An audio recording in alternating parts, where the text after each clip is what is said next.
So tell me who you are and what do you do? Okay, my name is Sharona. I'm an epilepsy surgeon. I am actually a Southern California native. I grew up in Los Angeles. I went to undergrad in Northern California at UC Berkeley and the medical school at UC San Diego. And then I decided to brave the East Coast for 10 years. I went to first I spent a year at Mass General doing research, and then I went to Mount Sinai Hospital in New York City to train. And I did a fellowship in epilepsy surgery at Yale. Spent some time as a visiting fellow in Oxford in England. Okay. Yeah, with a man by the name of Tipu Aziz. And now I'm back as an assistant professor at UC San Diego.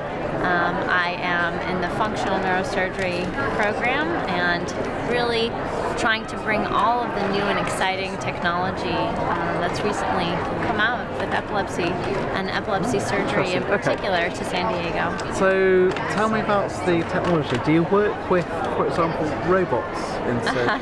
Yes. We don't. So Rady's Children's Hospital, which is one of our affiliates, has a ROSA robot. We don't have one yet, but we're buying one. And the ROSA robot is an excellent piece of equipment. It's very good for a particular kind of surgery called stereo EEG, where we place intracranial electrodes in various parts of the brain in order to monitor where seizures are coming from in a very specific type of patient that becomes a candidate for that surgery before they undergo a palliative or a definitive surgical procedure. So the robot is exciting. It's not the only way to do stereo EEG. Okay. There are other. So how do you do that? So I do it with an image-guided system called the Brain Lab system. Basically, a similar system to the way we do brain biopsies currently is the way we place the electrodes, and so it's extremely accurate. It has about a millimeter accuracy, which is fantastic. It's definitely a cool way of putting in the electrodes. But the robot is nice because it streamlines the process and it makes it go a little bit faster in the operating room, and that's always good. So that's why we're purchasing that. So within surgery, you also you use MRIs and match them up as well to other images. Do you work with so is that used to make it more accurate? So you work with screens and.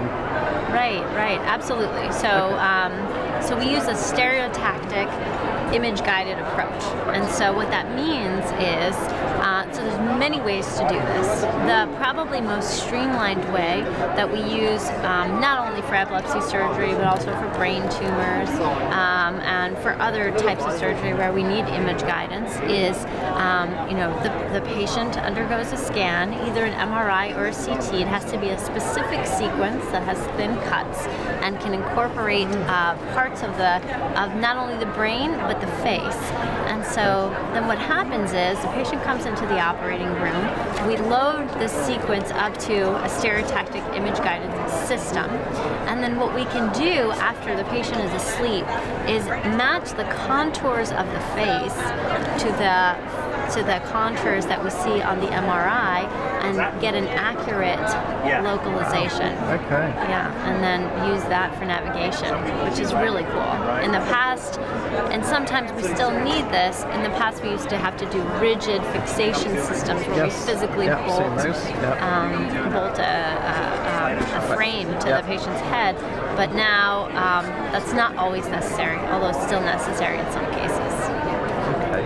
Yeah. Wow. Yeah. So you've spoken here at Epilepsy Awareness Day 2016. Yes.